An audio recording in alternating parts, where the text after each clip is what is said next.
신약성경 마가복음 15장 25절 말씀 한 구절입니다. 신약성경 83쪽 마가복음 15장 25절 말씀, 우리 다 같이 한 목소리로 25절 말씀 함께 읽겠습니다. 때가 제3시가 되어 십자가에 못 박으리라. 다시 한번요. 때가 제3시가 되어 십자가에 못 박으리라. 아멘. 일하는 손이라는 제목으로 우리 이치마 목사님 세 번째 마지막 말씀 우리에게 주시겠습니다. 많은 은혜 있으시기 바랍니다. 우리 나오실 때 다시 한번 큰 박수로 맞아주시기 바랍니다.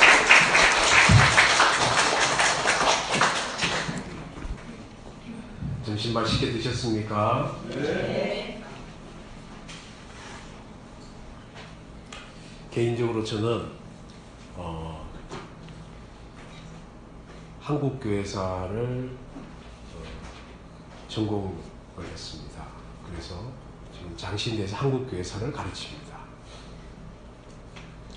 한국교회사를 공부하기 위해서 어디서 공부를 했냐면 일본에서 공부를 했습니다.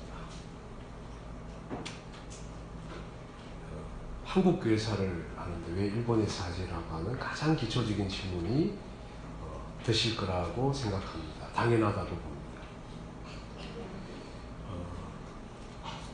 그런데 한국의 근대 역사를 돌이켜 봤을 때 일정한 기간 동안 우리를 기록할 여력이 없었던 때가 있었습니다. 그리고 일본 사람들이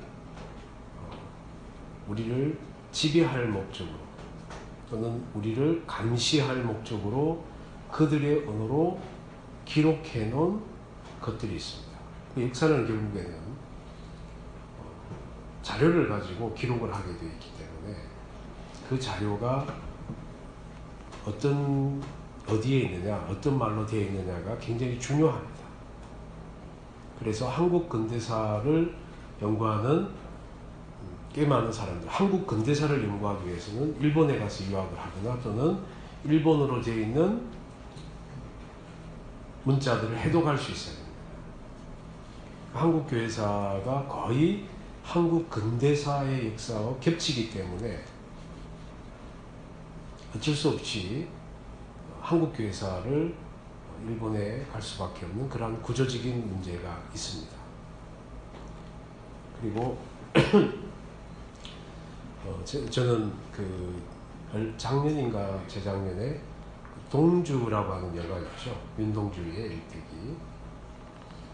윤동주의 일대기, 윤동주가 일본에서 다녔던 학교가 동지사대학입니다. 제가 동지사대학 거기서 유학을 석사하고 박사학위를 했습니다. 제가 한국교회사를 일본에서 하면서 크게 깨달은 게 있습니다. 한국교회사를 한국에서 하지 않고 바깥에서 하니까 우리의 모습이 더 명확하게 보이는 부분들이 있었습니다. 우리는 한 번도 그렇게 생각을 안 해봤을 겁니다. 저도 그렇게 생각을 안 했었습니다. 무슨 말이냐면 한국에 기독교가 들어온 지 지금 130년 조금 지났거든요. 130년 정도 된 어떤 한 종교는, 그리고 기독교는 기본적으로 130년 그 이전에는 우리 사회에 거의 없었습니다. 흔적은 조금씩 있는데요. 그거는 우리 사회 안에 뿌리를 내렸거나 들어왔다, 정착이 되었다라고 말할 수 있는 수준은 아니었기 때문에 그거는 논외로 하고요. 130년 조금 넘은 종교가 사실은 외래 종교입니다. 그렇지 않습니까? 근데 우리가 기독교가 한국 땅에서 2017년을 살아가는 대한민국 사람이 기독교가 한국에 있어서 외래 종교라고 느끼는 사람 있습니까? 없습니다. 그죠? 예수 믿는 우리들뿐만 아니라 우리를 개독교라고 욕하는 사람도 기독교를 외래 종교라고 얘기하지 않습니다. 한 1000년 이상 된 종교를 느끼고 있죠. 우리 사회에 굉장히 튼튼하게 뿌리 내리고 있는. 근데 엄밀하게 말하면 일본의 기독교는 150년 전에 들어왔습니다. 그리고 중국에는요, 중국은 1804년에 모리슨이라고 하는 사람이 가장 먼저 중국 땅을 밟으면서, 영국 선교사인데, 원래 윌리엄 캐리라고 하는 사람이 개신교 최초의 선교사로 알려져 있거든요. 인도에 간. 그 사람이 18세기 말, 그러니까 1789년이 프랑스 혁명이 일어났는데, 프랑스 혁명이 일어나는 그 해 전후로 인도에 선교사로 갔어요. 그러니까 개신교에 처음으로 선교사가 간 게 그렇게 멀지가 않아요. 멀지가 않은데 여튼 가장 초기에 해당하는 윌리엄 캐리라고 하는 개신교 최초의 선교사, 근대적 선교사와 같은 선교의 소속의 모리슨이라고 하는 선교사가 중국에 갔습니다. 1804년에 중국 땅을 밟고 선교 준비를 시작하거나 여튼 선교를 나섰습니다. 그럼 무려 거기는 얼마입니까? 그게 1804년이니까 한 200년 넘었죠, 그죠? 200년. 그런데 150년 된 일본이나 200년 된 중국은 우리만큼 기독교가 이런 의식을 받지 않습니다. 일본 땅도 중국 땅도 여전히 기독교는 외래 종교입니다. 200년 정도 되면 아직까지 외래 종교일 겁니다. 오히려 우리가 이상해요. 어떻게 한국에서 예수 믿는다고 교회를 다니기 위해서 막 문청을 뚫고 교회를 출석하거나 아니면 교회에 다니거나 아니면 교회를 다니는 일이 내 직업에 위협을 느끼는 그러한 일이 있습니까? 제가 아는 바는 없거든요. 그렇죠?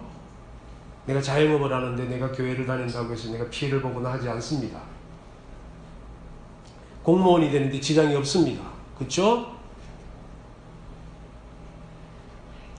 삼성 같은 대기업에 취직하는데 내가 개신교인이라고 해서 불이익을 받을 거라고 하는 생각이 요만큼도 없습니다. 그래서 우리는 예수 믿는 일이 그냥 개인이 결단하면 됩니다. 어떠한 사회적인 편견을 뛰어넘어야 되는 상황이 아니라는 말씀입니다. 그런데 일본과 중국은 다릅니다. 중국에서는 기독교인이 공무원이 될 수 없습니다. 공무원은 공산당원이어야 됩니다. 일본에서도 마찬가지로 기독교인이 공무원이 되기는 거의 불가능합니다. 왜냐하면 모든 공무원 시험부터 주요한 일정 행사를 언제 잡냐면 주일 10시에 잡거든요. 일본 정부가 이불로.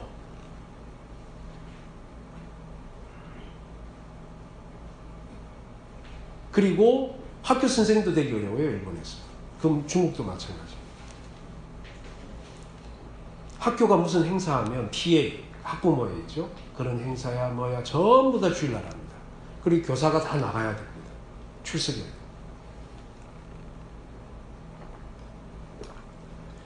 1년에 54주 중에서 한 40번은 무슨 행사가 있어요.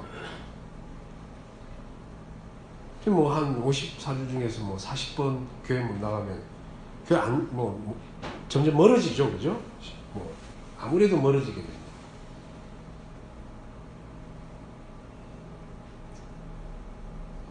그러니까 일본에서 예수를 믿으면서 자영업을 하는 거는 그러니까 양심을 팔아야 됩니다. 왜냐하면 우리 같이 이렇게 아무 데서나 자영업 상점을, 가게를 오픈하기가 어렵습니다.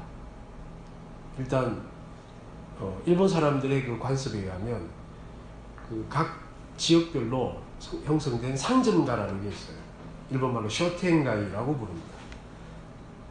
그 상점가에 쫙 이렇게 있는데 그 안에 가게를 오픈해야 사람들이 다 거기서 장을 보거나 뭐 쇼핑을 하기 때문에 그 안에 들어가야 장사가 됩니다.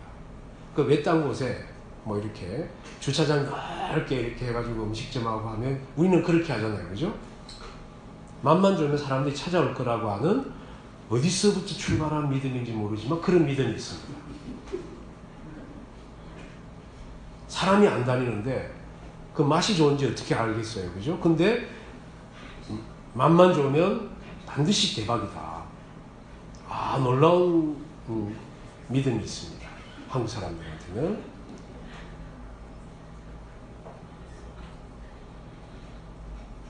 그러니까 상점가가 아니어도 상관이 없는데 일본 같은 경우에는 그런 믿음이 우리보다 훨씬 낮아요. 믿음이 적은 백성들입니다. 그래서 상점가에 항상 오픈을 하는데 이 상점가에 오픈을 하는 순간 뭐를 해야 되냐면 그 상점가를 지켜주는 신사가 반드시 있습니다. 신사에 돈을 내야 돼요. 상가번영회가 돈을 걷는데 상가번영회 돈에 반드시 적정한 돈은 신사에 바쳐집니다. 그러니까 예수 믿는 사람이 자영업을 하면 신사에다 헌금하는 셈이 되는 거예요. 그러니까 양심을 팔아야 된다는 말이 그 말입니다. 그러니까 예수 믿는 사람이 그렇게 하기가 쉽지가 않아요. 특히 뭐 일본 기독교인들은 이렇게 숫자도 많지 않은 대신에 아주 신앙이 단단합니다. 그래서 뭐 그냥 내가 그렇게 살 것 같으면 아예 뭐 기독교 신앙을 안 하거나 세례를 안 받습니다. 제 지도 교수님이 당연히 목사님이시고 그분은 친과 외가 합쳐서 6대째 목사입니다. 그러니까 최초의 예수 믿은 사람의 자손이에요. 일본에 150년 됐으니까 6대째 목사야. 6대째 크리스찬도 아니고 6대째 목사야. 놀랍죠? 근데 그 아들이 제가 교회를 다니는데 세례를 안 받아요. 6대째 목사 아들이 세례를 안 받습니다. 모태신앙인데 세례를 안 받아. 그리고 나서 나중에 자기가 그리스도인으로서 살아야겠다라는 결심이 있었던 어느 순간에 거기는 공립학교가 아닌 기독교 미션스쿨 사립학교의 영어선생으로 취직하고 나서 자기가 더 이상 일본 사회에서 양심을 저버리면서 교회를 다닐 필요가 없게 되었을 때 세례를 받더라고요. 그 세례 받는다는 의미가 우리와 차원이 다르더라고요.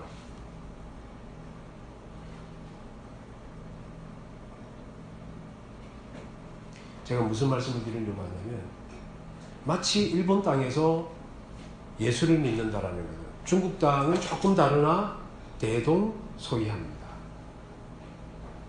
일본 땅에서 예수를 믿는 것은 어떤 느낌인가를 여러분에게 알려드리기 위해서 약간 오바해서 비유를 하면 마치 한국 땅에서 무슬림으로 살아가는 것과 비슷합니다.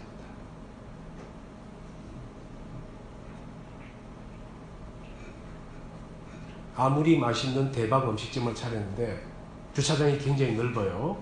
그리고 아주 음식도 풍성하고 맛도 좋습니다. 그리고 양심껏 해요. 근데 무슬림이래. 그 집 장사 되겠습니까? 그죠? 무슬림이라면 삼성이 취직되겠어요? 눈에 보이지 않는 뭔가가 있겠죠. 그죠? 무슬림이 공무원 되겠습니까? 무슬림이 학교 선생이라면 학부모가 가만히 있겠어요? 눈에 보이진 않지만 헌법이 신앙의 자유를 보장하고 있긴 하지만 우리 사회가 무슬림은 여전히 외래종입니다. 일본에서의 기독교가 이와 같습니다. 여전히 기독교는 외래 종교입니다. 중국에서 기독교도 여전히 외래 종교입니다. 자, 그러면 우리가 하나 물어보십시다. 어떤 일이 일어났을까요, 우리한테? 우리가 열심히 기도했을까요? 일본보다 중국보다 전도했기 때문에? 어떤 일이 있었기 때문에 우리는 전혀 그런 저항감 없이 그냥 내가 조금만 마음을 내고 열심을 내고 정성을 들이면 주일 예배 지키는 것은 아무런 문제가 안 되는 이런 대한민국이 되었을까요? 네? 아니, 말씀하셔도 됩니다.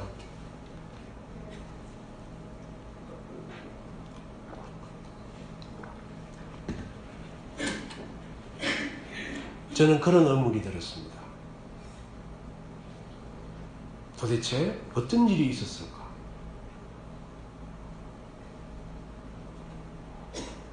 어떤 일이 있었는지 말씀을 드리기 전에 제가 딸이 하나 있는데 나이가 민지하고 비슷합니다. 그리고 민지처럼 머리를 저런 식으로 색깔을 염색을 했습니다.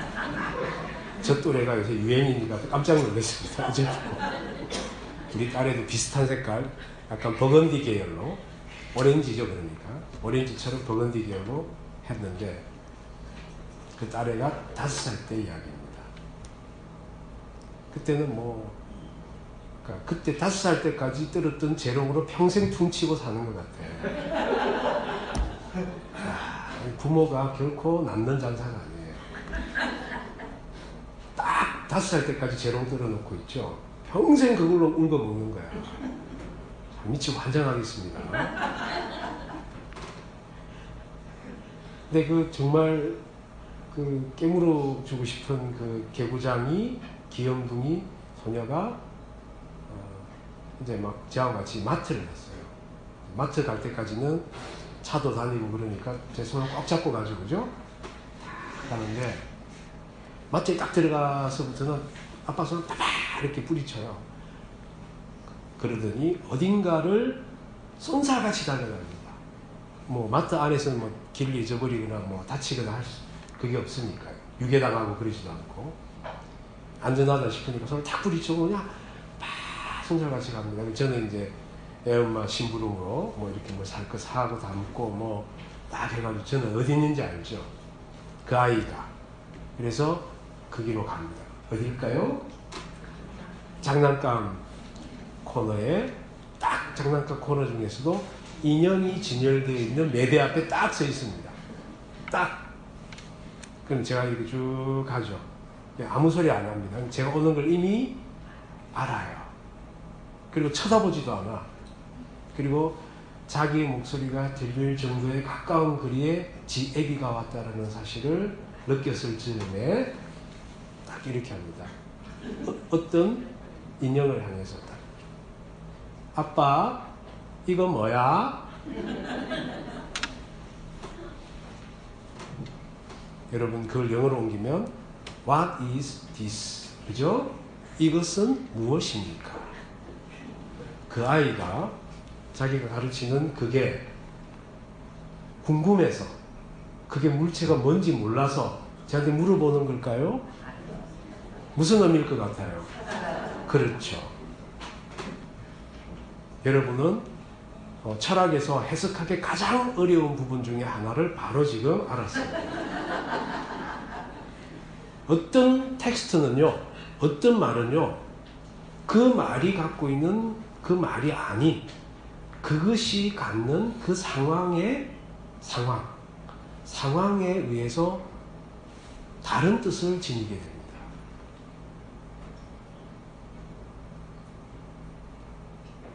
이 해석학이라고 하는 철학의 굉장히 어려운 영역입니다. 이게 해석학입니다.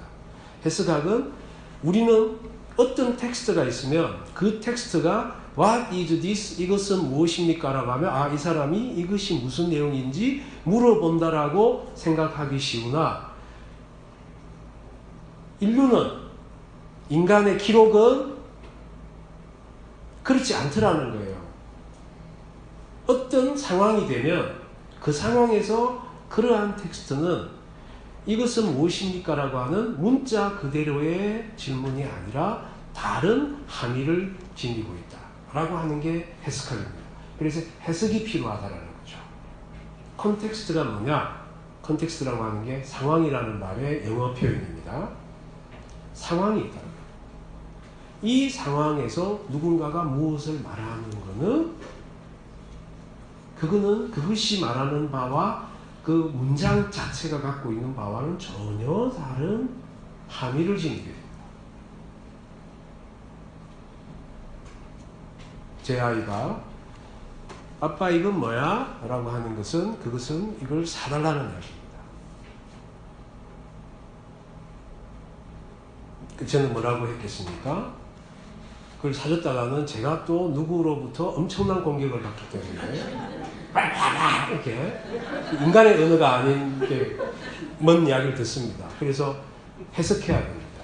인간의 언어가 아닌 뭔가를 이렇게 듣기 때문에 그래서 그걸 제가 점잖게 굉장히 품위 있게 애비로서 존중하는 마음으로 아이에게 하죠.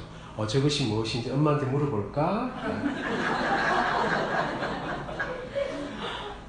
근데 그렇게 함으로써 모든 공경으로서 제가 벗어나긴 했습니다. 그러나 여러분 다 알아들으시잖아요. 그죠? 그 문장 그대로의 말은 이것이 무엇입니까? 가 아니었고 또 제가 이것이 무엇인지 아빠는 잘 모르니까 엄마한테 물어볼까? 라고 하는 것도 그 말이 아니지 않습니까? 여러 함의가 포함이 되어 있습니다. 이 땅에 복음이 들어오는 상황이 바로 그랬습니다. 이 땅의 복음은 허허벌판에 아무것도 없는 상황에서 진공 상태에 복음이 들어온 게 아니었습니다. 이 땅은 조선 땅은 유교라고 하는 아주 고매한 정신 문명이 500년간 이 땅에 있는 살아가는 사람들을 나름대로 질서 있게 나름대로 고매하게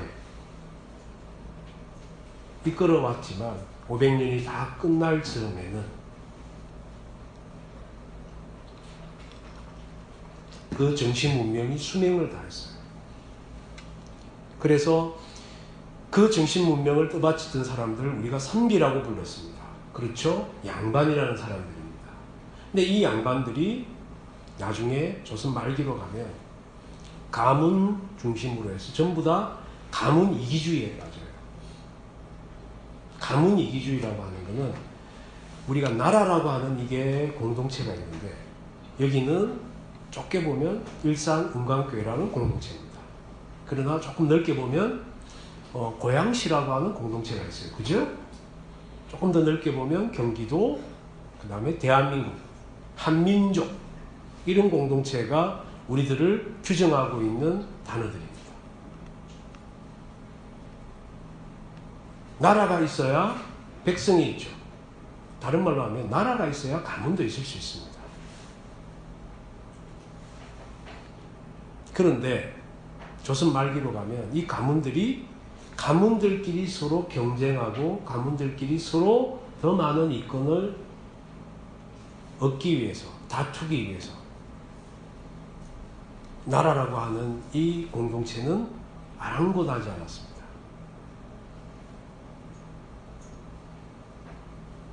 그래서 나라가 몇몇 사람들에 의해서 막 넘어간다. 그런 상황이 되고 나라가 팔려가. 그때 그게 한두 사람, 이완용, 박재순 이런 사람들, 을사오적 이 사람들이 나라를 팔아먹은 게 아닙니다. 한 사람이 아니에요. 그들의 가문이에요. 그러니까 백성들이 모를 것 같습니까? 다 압니다. 백성들이 다 알아요. 이 양반들이 졌다고야. 사회 지도층들이 뭐 저래? 나라가 무너지고 있는데 저그들은 저거 살 길만 찾아.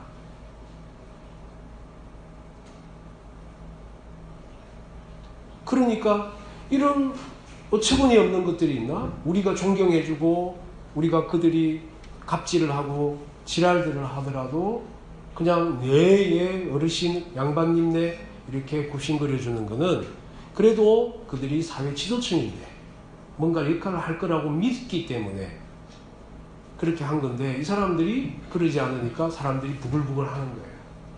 그래서 밀란도 일어나고 여러 가지 사회 혼란이 일어나는 와중이었습니다. 쉽게 말하면 이 땅에 정신 문명으로 고매하게 이루고 있던 500년간의 성리학이 무너지는 상황이었어요. 그때 정말 첫날 말씀드렸던 82년 그 고려문이라고 하는 책문에서 일어났던 만남이 복음으로 들어오기 시작했습니다. 이 복음은 들어와서 예수 믿으라고 하지 않았어요. 버려진 아이들, 그 다음에 사람 대접 못 받는 사람들을 사람으로 대우하고, 그러니까 그들이 충성하십니다. 그래서 그들이 사람이 됐어요. 그런데 우리는, 한국 사람들은, 우리 민족은, 우리가 어떤 민족입니까? 우리가 배달의 민족이잖아요. 그죠? 그래서 배달통을 들고 다니는 그런 건 아닙니다. 그 의미는 아니지만 우리 안에는 나라를 사랑하는 DNA가 있어요. 사람이 대접받지 못한 사람들로 있을 때는 그냥 동물이 됩니다. 생존 본능 외에는 남는 게 없어요. 그런데 이 사람이 사람이 됐어요. 사람이 되니까 그때부터는 자기를 돌봐줬던 사람들에 대한 보원을 할 뿐만 아니라 더 넓은 시야에서 공동체를 보기 시작합니다. 민족 공동체, 국가 공동체를 봅니다. 우리나라가 나쁜 놈들, 힘 있다고 함부로 약한 사람들을 괴롭히는 나쁜 놈들이 이 땅에 와서 더 약한 사람들을 괴롭히는 꼴을 못 보는 거죠. 그 정의로움이 있는 겁니다. 백범 일지에 보면 그런 말이 있습니다. 당시 예수 믿는 사람들, 이 사람들은 선교사들의 그 반벙어리 말에 다 예수를 믿고 했는데, 그러나 사람들이 선교사들의 그 반벙어리 말을 듣고 예수만 믿은 것이 아니라 그들 속에 애국심도 갖게 되더라. 이게 무슨 말이냐면요, 선교사들은 정말 값없이 나눠줬습니다. 다른 사람에게 뭔가를 나눠줬어요. 그게 그냥 복음이 하라는 거잖아요. 그죠? 복음이 시키는 겁니다. 복음은 그렇게 전하는 겁니다. 복음은 예수 믿으라고 말하는 게 아닙니다. 내가 가진 것을 탈탈 털어가지고 필요한 사람에게 그것을 주는 거가 복음입니다. 복음은 예수 믿으라고 그 사람에게 말하는 게 아닙니다. 그럼 복음을 전하는 게 아닙니다. 지 생각을 전하는 거지. 내가 믿는 복음을 전하는 게 전도가 아니에요. 여러분 그거 착각하지 마십시오. 내가 믿는 어떤 신앙을 전하는 게 전도가 아닙니다. 전하는 것은 성령께서 하셔요. 내가 할 일은 내가 가진 걸 들어서 탈탈 털어가지고 그냥 필요한 사람에게 나눠주는 거예요. 그러면 하나님이 또 나에게 채워주시고. 저는 이걸 믿거든요. 저는 이게 신앙이라고 생각합니다. 신앙은 내가 지금 조금밖에 없지만 그거 있는 거 뭐 탁 털어가지고 필요한 사람에게 주는 거. 그거 예수 믿든 말든 상관 안 하고. 그러면 하나님 또 나에게 채워주셔요. 재벌은 되게 안 하셨습니다. 보니까 재벌은 아닌 것 같죠. 그죠? 재벌은 아닙니다만은, 그러나 나의 존엄을 잃어버리지 않을 정도로 하나님 나를 살게 해주셔요. 우리가 그렇게 하는 겁니다. 선교사들이 그렇게 했습니다. 복음이 그렇게, 복음을 전하는 게 아니라 그냥 실천하는 거예요. 그게 어떤 거냐면, 아까 제가 말씀드린 어떤 컨텍스트 하에서는 그게 애국이었습니다. 그게 나라 사랑이었습니다. 사람들이 볼 때는 백성들을 사랑하는 게 나라 사랑하는 거 아닙니까? 그죠? 백성을 사랑하니까 나라 사랑이 되는 거예요. 그냥 그 상황에서, 조선말의 컨텍스트 안에서.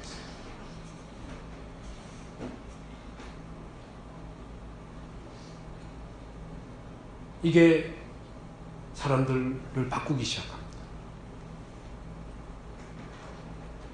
그래서 백범 선생이 당시에 예수 믿는 사람들은 다 애국자였다. 그리고 본인도 예수 믿어요. 백범 김구와 감리교인이 됩니다.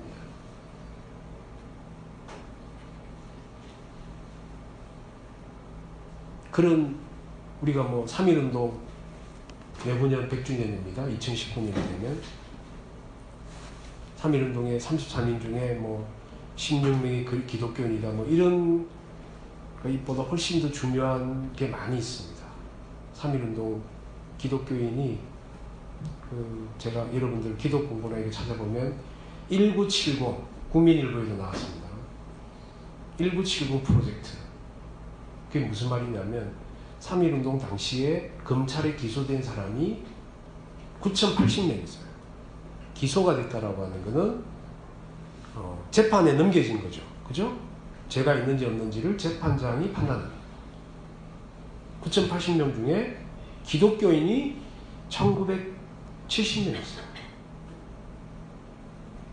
근데 천도교인들이 1,230명 정도 있습니다.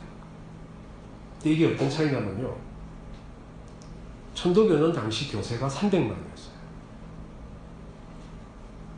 당시 우리 전체 인구가 2천만 정도 이렇게 300만이면 엄청납니다.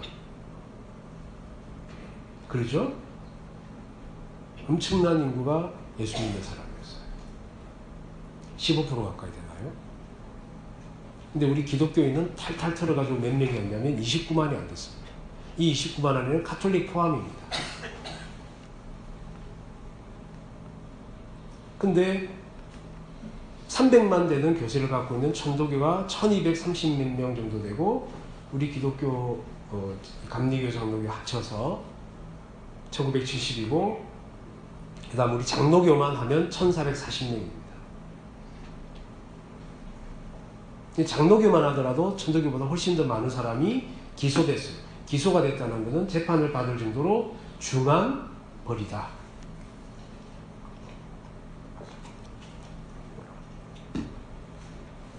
그래서 1919년 그 해에 목사 장로들이 얼마나 많이 잡혀갔는지 교단 총회가 못 열립니다. 왜냐하면 거의 대부분의 목사 장로가 잡혀가는 바람에 아예 교단 총회가 열 수가 없었어요. 그래서 딱 한 번 아예 총회 자체가 안 열렸던 적이 1919년입니다. 뿐만 아닙니다. 여러 많은 이야기가 있는데 그 이야기는 너무 길기 때문에 제가 오늘 다 말씀을 드리지는 않고. 그리고 3.1운동이 끝나자마자 이 땅에 일본 놈들 빚을 갚아야 독립을 한다는 이야기가 돌았어요. 그 빚이 막 엄청났었습니다. 외채예요.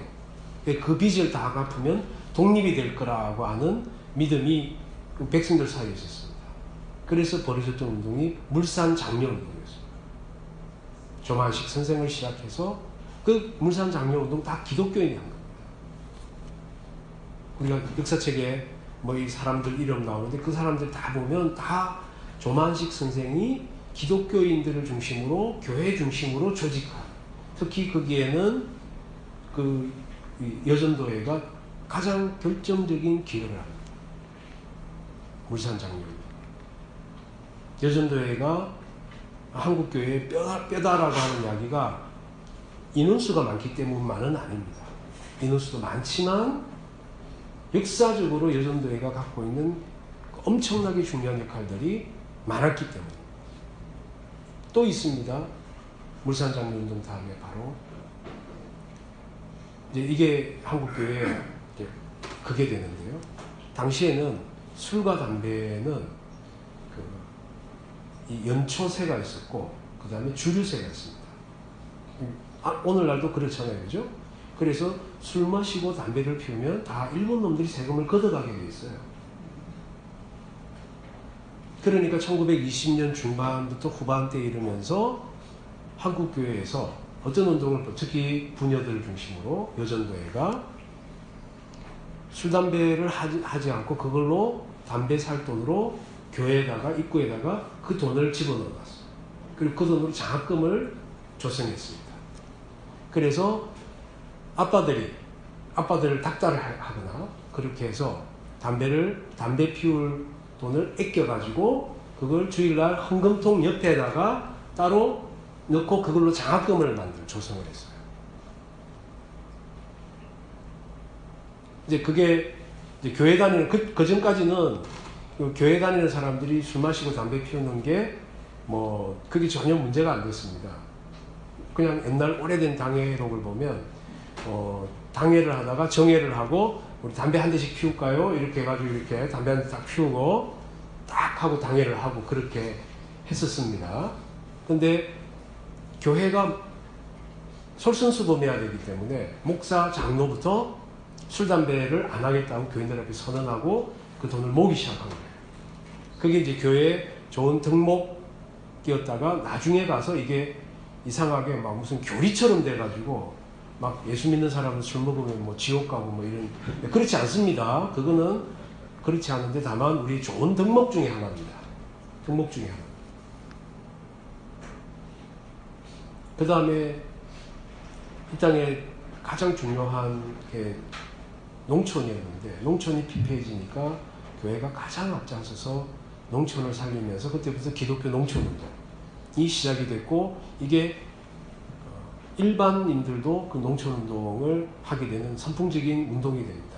그게 우리가 교과서에서 배웠던 브나로드 운동, 민중 속으로 이런 뜻입니다. 나로드는 러시아의 민중, 인민 이런 뜻이거든요. 브는 to예요. to. 영어로 전치사 to입니다. 향하여서 브나로드 운동이라고 한 시몬의 상록수에 나오는 그 배경이 감리교, 지금 상록수, 안산에 있는 상록수 여기 있죠? 거기는 최용신이라는 전도사의 일대기가 바로 시몬의 상록수라는 책으로 나와 있습니다.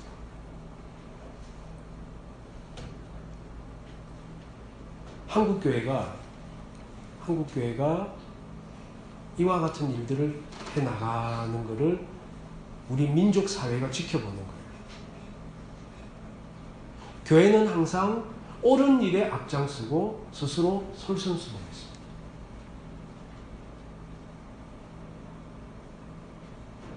아무도 자기 것을 털어서 내어주려고 하지 않는데 교회 다니는 사람들은 솔선수범해서 자기 것들을 자기도 어렵고 힘들지만 그런 거 아랑곳 안 하고 이분이 그렇게 하신 것처럼 탈탈 털어서 내어주는 바로 그 행위가 그 실천이 우리 민족사회에 있는 그 식민지라고 하는 상황 컨텍스트에서 교회를 어떻게 봤냐면 저 사람들 외래 종교가 아닌 거예요. 저 사람들은 뭔가 다른 사람들인 거예요. 이게 결정적인 게 한 번 있었습니다. 결정적인 거를 이야기하기 전에 제가 조금 초입에 윤동주 이야기했잖아요. 그 윤동주는 우리가 국민시인이라고 알려져 있지 않습니까? 근데 여러분 동주 영화를 보면 좀 눈치를 채시겠지만 윤동주는 단 한 번도 민주운동을 한 적이 없습니다. 민족주의 단체에 가입한 적도 없습니다. 어떠한 민족주의 관련한 글을 쓴 적도 없습니다. 그런데 윤동주는 왜 민족시인일까요? 한 번도 그런 거 안 했는데 민족시인이 됐을까요?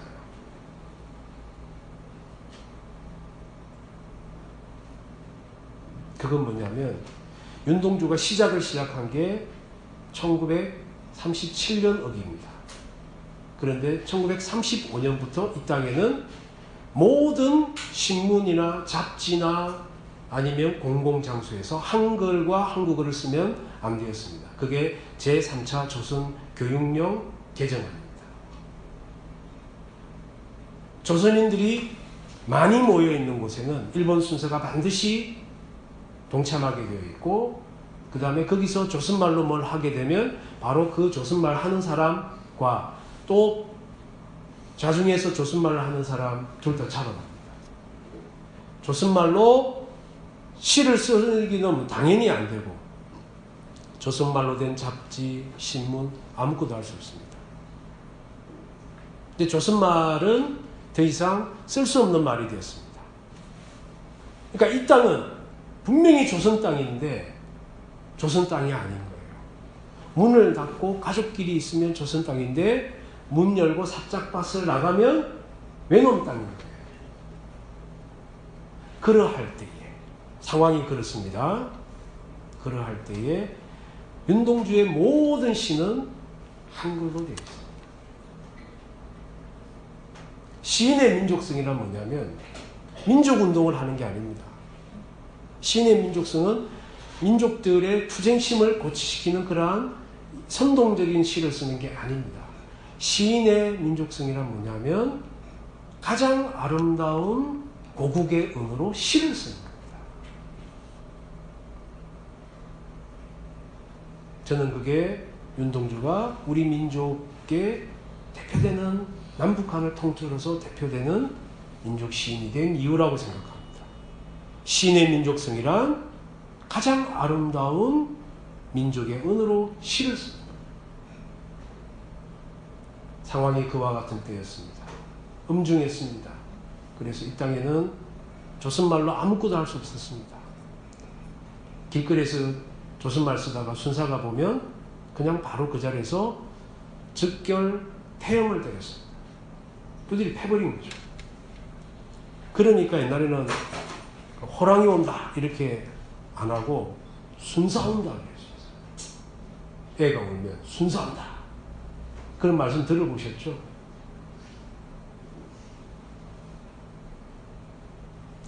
그럴 때에 유일하게 조선말을 쓸 수 있어요. 조선 사람들끼리 모여서 조선말을 쓸 수 있는 곳이 있습니다. 어딜까요? 교회는 선교사들의 공간이었고 그 안에는 순사가 못 들어왔어요. 그러니까 조선 사람들이 일주일 내내 숨죽여 있다가 예배 드리러 오는 거예요. 그때 예배는 단지 예배가 아닙니다. 그때 예배는 민족의 은으로 민족의 혼을 숨쉴 수 있는 유일한 공간입니다.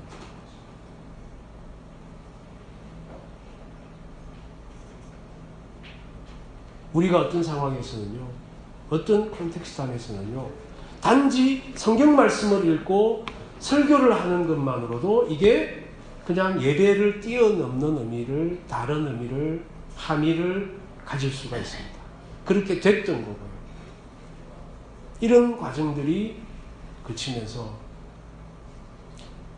한국에 있어서의 복음은, 그리고 한국에서의 기독교는 더 이상 외래 종교가 아니라 바로 민족 종교 비스무리하게 되어진 이유가 바로 이와 같습니다.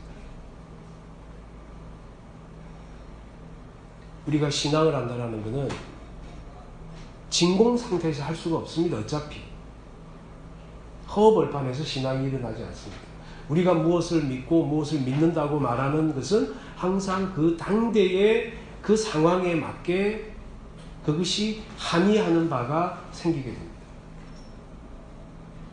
이 굉장히 중요한 문제.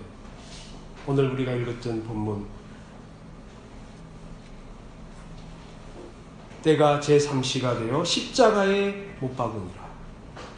저는 이 한 구절에 완전히 꽂혔습니다. 사람들이 예수를 십자가에 못 박았습니다. 완벽한 패배입니다. 저기에 예수님의 손이 꼼짝 못하게 붙들려 있습니다. 애초에 그 손은 창조의 손이었습니다. 창세기 2장 7절에 보면 여호와 하나님이 땅에 흙으로 사람을 지으시고 생기를 그 코에 불어넣으시니 사람이 생명이 되리라. 저 손은 사람을, 흙을 빚어서 사람을 만드신 손이었습니다. 이사야에 보면 과연 내 손이 땅의 기초를 정하였고 내 오른손이 하늘을 폈나니 내가 그들을 부르면 그것들이 일제의 선이라. 천지를 만드시는 손이셨습니다. 또한 애초에 그 손은 출애굽기 7장 5절에 보면 내가 내 손을 애굽 위에 펴서 이스라엘 자손을 그 땅에서 인도하여 낼 때에야 애굽 사람이 나를 여호와인 줄 알리라 하시네. 구원의 손이셨습니다. 하나님의 그 표심팔, 그 권능의 손은 구원의 손이셨습니다. 심지어는 출애굽기 14장에 이런 대목이 잘 나오지 않습니까? 모세가 지팡이를 들고 손을 바다 위로 내밀어 그것을 갈라지게 하라 하니까 홍해가 쫙 갈라지면서 이스라엘 자손이 바다 가운데 마른 땅으로 행하니라.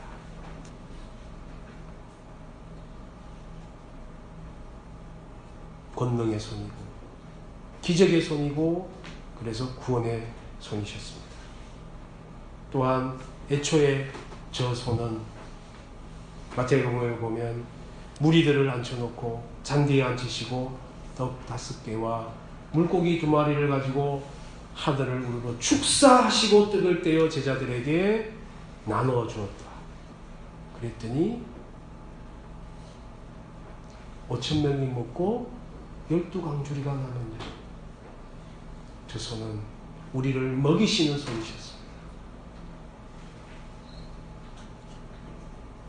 또한 저 손은 요한복음에 보면 그들의 발을 씻으신 후에 옷을 입히시고 다시 앉아 그들에게 이르시되 내가 너희에게 행한 것을 너희가 아느냐.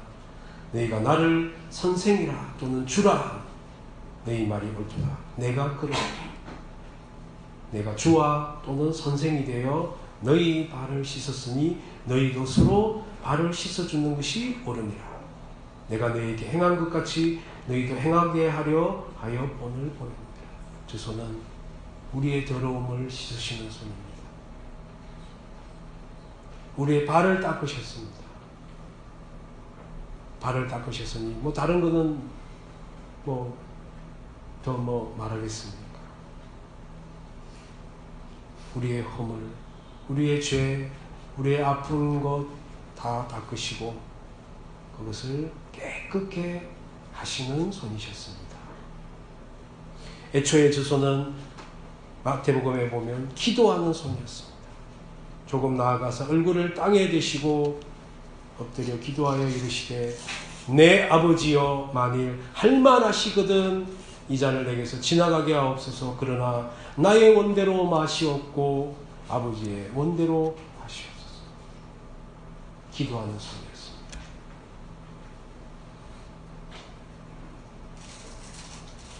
애초에 주소는 십자가에서 꼼짝 못하게 된 주소는 세상을 창조하고 기적을 일으키고 우리를 구원하고 우리를 먹이며 우리의 더러움을 씻겨주며 우리를 위해서 기도하는 그 손이었습니다.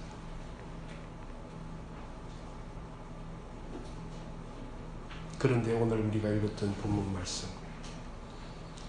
그 손이 십자가에 어떻게 됐습니까?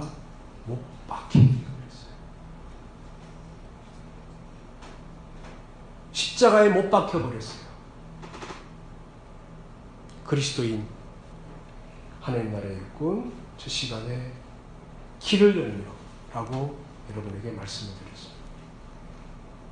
두 번째는 하나님 나라의 일꾼으로서 우리가 옳은 일을 하고 그 다음에 평강 골고루 나눠 먹고 그 다음에 즐겁고 기쁘고 행복하게 하자. 자, 이제 세 번째 시간 우리가 어떻게 할까? 그러면 저 손은 말입니다. 제3시가 되어 십자가에 못 박았습니다. 제3시가 되어 십자가에 못 박혔습니다. 더 이상 아무것도 못하도록 사람들이 우리의 욕심이 우리의 고집이 우리가 해오던 대로 그대로 예수를 십자가에 못 박아버렸습니다.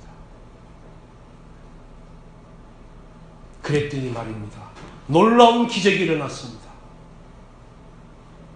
사람들이 하나님의 일하시는 손을 십자가에 꼼짝 못하게 박으니까 놀라운 일이 일어났습니다. 출애굽기에 보면 모세가 손을 들면 이스라엘이 이기고 손을 내리면 아말렉이 이기더니 모세 팔이 피곤함에 그들이 돌을 가져다가 모세의 아래에 놓아 그가 그 위에 앉게 하고 아론과 홀이 한 사람은 이쪽에서 한 사람은 저쪽에서 모세 팔을 붙들어 올렸더니 그 손이 해가 지도록 내려오지 아니하리라. 다시 말하면 사람들은 예수를 죽였습니다. 예수의 손을 일하지 못하도록 십자가에 못 박았습니다. 그런데 말입니다. 다시는 저 손을 내리지 않게 되셨습니다. 하나님은 계속 우리를 위해서 일하십니다. 그리고 우리가 하나님을 죽여놓고 보니까 하나님께서 본인은 죽으시지만 이제 우리에게 그 일을 맡겨놓으셨습니다. 하나님 나라를 일구는 그러한 일은 본인이 척척척척척 해내는 게 아니라는 겁니다. 저는 이게 기적이라고 봅니다. 여러분에게서 기적은 뭡니까? 여러분이 원하는 어떠한 바램을, 희망을, 소원을 하나님께서 척척척척 들어주는 게 기적입니까? 저는 다르게 봅니다. 하나님이 그토록 희망하고 소망하고 염원하는 그 일을 우리가 척척척척 해내는 게 기적이라고 저는 생각합니다. 우리가 하나님을 못 박았습니다. 사람들이 하나님을 십자가에 더 이상 일하지 못하도록 못을 박았습니다. 저 손은 창조의 손이요, 구원의 손이요, 권능의 손이요, 우리를 먹이시는 손이요, 기도하는 손이요, 우리를 씻기는 손이었습니다.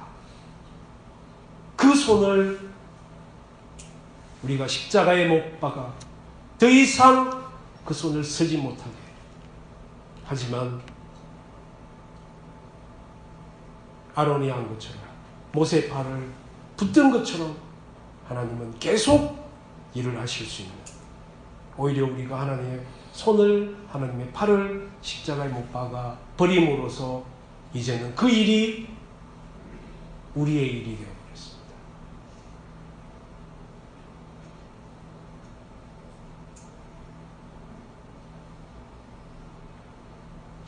여러분 어떻게 하시겠습니까?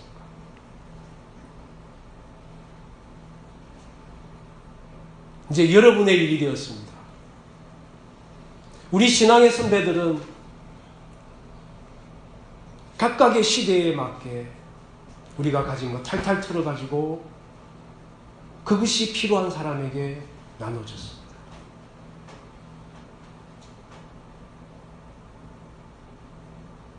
따로 전도 안 해도 됐습니다. 왜냐하면 그 사람들은 거기서 예수를 만나기 때문입니다. 우리가 착각하는 게 그거예요. 내가 예수 믿으라고 전하면 그 사람이 감동받을 거라고. 뭐 그런 신화들이 많습니다. 내가 10번째가 안 넘어가냐. 이건 성경에 없는 말이거든요. 우리 안에는 그런 신화가 있어요. 전도에 대한. 자기 고집, 자기 경험, 힘으로나 능으로나 할 수 있습니까? 아니 됩니다. 우리는 예수가 우리에게 보여준 대로만 하면 됩니다. 저분은 자기 것 탈탈 털어가지고 내어준 사람이에요. 그게 기독교예요. 그게 복음이고, 복음 다른 거 아닙니다. 하나님이 사람이 되어서 가진 거 탈탈탈 털어가지고 우리에게 주시는 거. 그리고 나면 성령이 역사하십니다. 우리가 뭔가를 해서 우리의 힘으로나 우리의 능으로나 우리의 노력으로나 우리의 기도로나 심지어 되는 것이 아니고 그분이 하실만 할 때에 하시는 겁니다.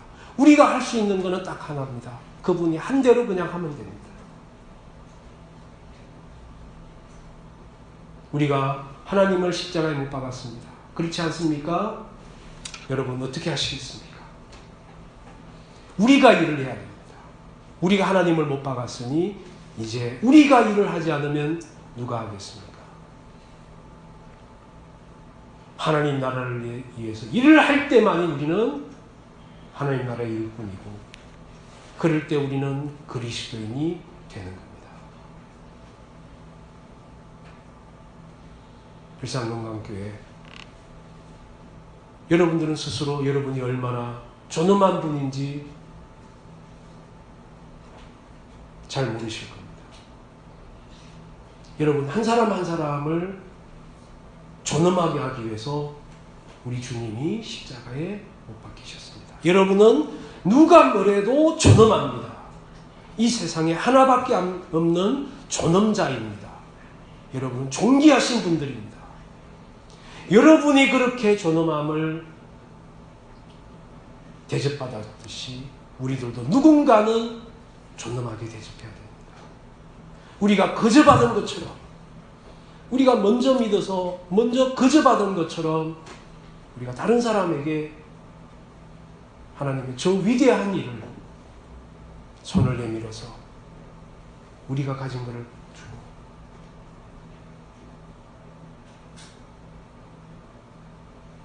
하나님의 일을 우리가 대신하는 그 손이 되어야 되지 않겠습니까? 여러분, 우리는 그리스도입니다. 기도하겠습니다. 하나님, 우리를 그리스도인으로 불러주셔서 너무나 황홀하게 감사드립니다.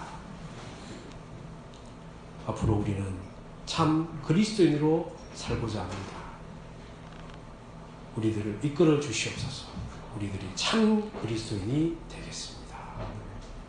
예수 그리스도 이름으로 기도드렸습니다. 아멘.